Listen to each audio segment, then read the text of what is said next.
Was so good. Nature was so good. Day 6 was a busy day for God. Cattle, reptiles, every kind of wild thing, bugs, oh, and then people created in God's image. Our question today, as we consider the blessings of nature, is what is our relationship to nature? I asked that question of my Thursday pastor's class, and we had all these beautiful memories of being children out in nature, riding horses, wandering in the woods, playing in the water. Maybe you went to the beach as a child. What are your childhood memories of nature that are so, so good? I'll bet you have some. We're going to give you a chance after I'm done talking in just a few minutes to share some of your feelings about your relationship with nature from childhood, but maybe also right now. Because what is nature? It's everything, right? It's the sky, it's the water, it's the earth, it's the animals. That's our special focus and blessing today. But it's also, do you eat? It's the food that grows that is given to us to eat.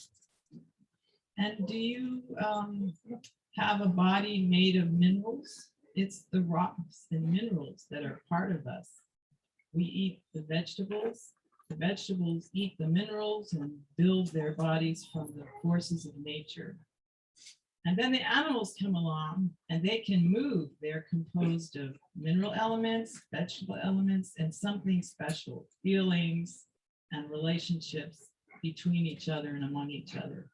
And we're not going to worry at all if some of the dogs present, I'm so glad you're all here, decide to express their relationship feelings to one another during this service. That's why we're outside. It's all good. It's all good. And what about you? Are you an animal?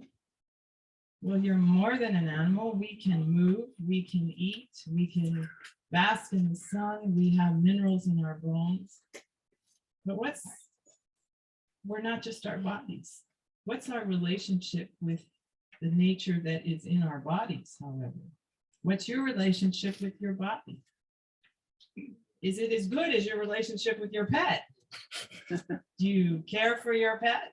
Do you talk to your pet? Do you study what your pet needs? Do you take your pet for veterinary care or whatever?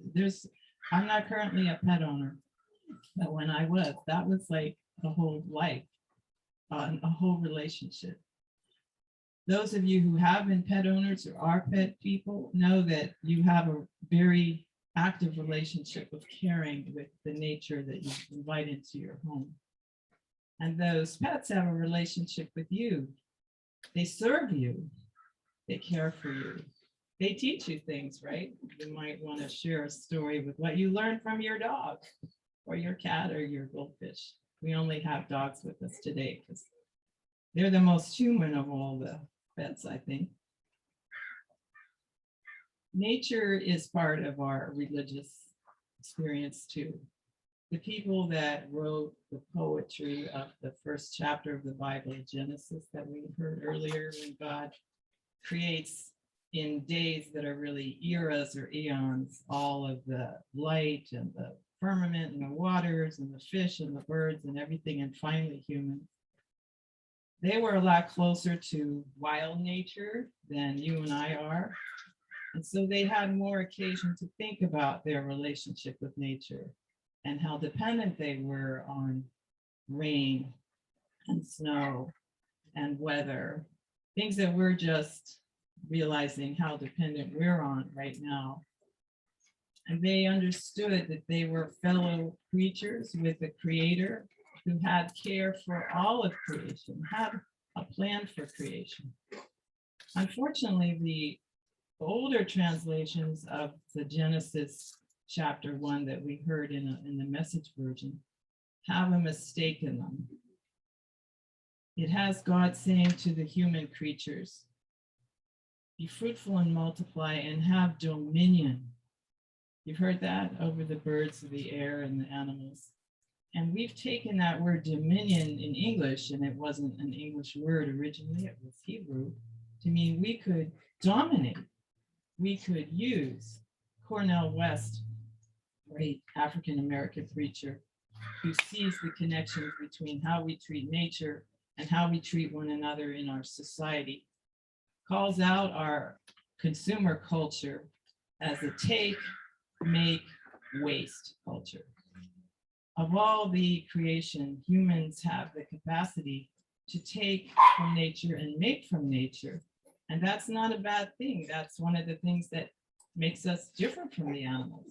What other creation can make things and take things, and what other creation needs to? We can't survive in the wild. We have to make shelter from plants or rocks or something. And we have to take from nature to make what we need. That's part of who we are, part of God's good plan. But when we waste what we take and what we make, and we have no thought for the consequences of that, we get what we have now. And thank goodness those of us who live in this day and age are beginning to get the message that you pet owners had when you first welcomed a pet into your home. Got to take care of this, so we'll take care of me. Got to have a relationship. Christianity has improved and evolved, I'm happy to say, since the days when Christians were giving permission to manifest destiny, take the land and take the indigenous people and do whatever we wanted as the dominators, to the point where our own organization, the United Church of Christ, has been proclaiming resolutions for a couple decades on taking responsibility for the earth, caring for the earth. And this year, there was another resolution at our General Synod about a month ago. But this one was different from all the other creation relationships. It was another advance. That not only do we have to take care of the earth and nature, we have to see our relationship with nature as not I, it. I am taking care of it, but I, thou. An I, thou relationship. Nature is like a being, a fellow being that we are in community with. We're part of an ecosystem. We have a different relationship that just because we can take and make and waste from nature doesn't mean we should. And in the newer translations, part of our marching orders as human beings is to live with nature in a way that helps it fulfill its goodness. And that's a whole different relationship. It may impact you, even if you're not a pet owner, in your eating choices, in your driving choices, in your voting choices, in how and where you want to live and what you build.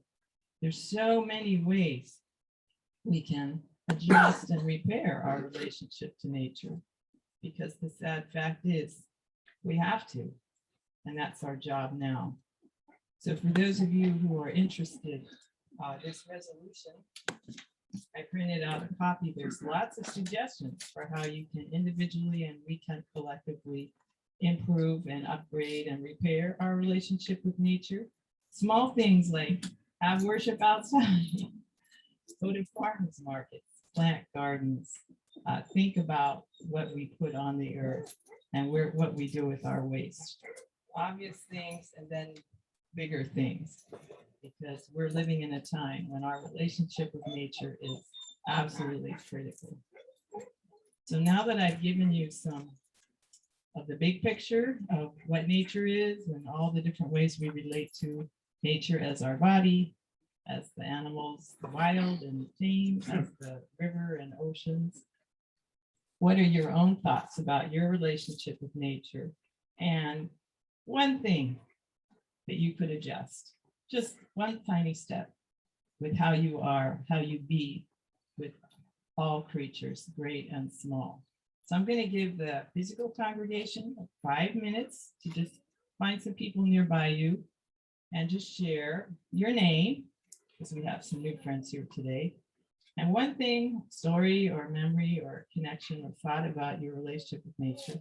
And you on Zoom, either Clyde will open the sound so you can talk to each other for 5 minutes, and then we'll conclude with our final song and our collective blessing, and then there'll be a chance for those of you who brought your animals to come forward one at a time for an individual blessing, Thomas is here to consult with pet owners, and has the gift of intuitive connection with people and fellow animal creatures. So that's available for you if you like, and refreshments through there. So what's your relationship with nature in some degree, and what's one way you would like that relationship to improve? Talk to the people near you, and make sure you talk to somebody that you didn't come with if you came with somebody. So move your chairs, introduce your dogs, and we'll be back in 5 minutes. I have to talk to you. I went to, well, you were at Bible study too. After Bible study, I remembered I didn't say, I used to love catching frogs.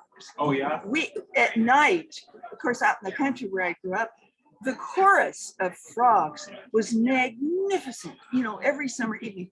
And the drainage ditches down on the lowland had lots of frogs. Well, we had a pond that had them too. We would catch them long enough to watch them start to develop, and the tadpoles to start to develop, and then we let them go. But the chorus of the frogs, I just love frogs. And to me, that's music. That is God's music. Oh my. We have, the school owns some wetlands property, Oh yeah. and then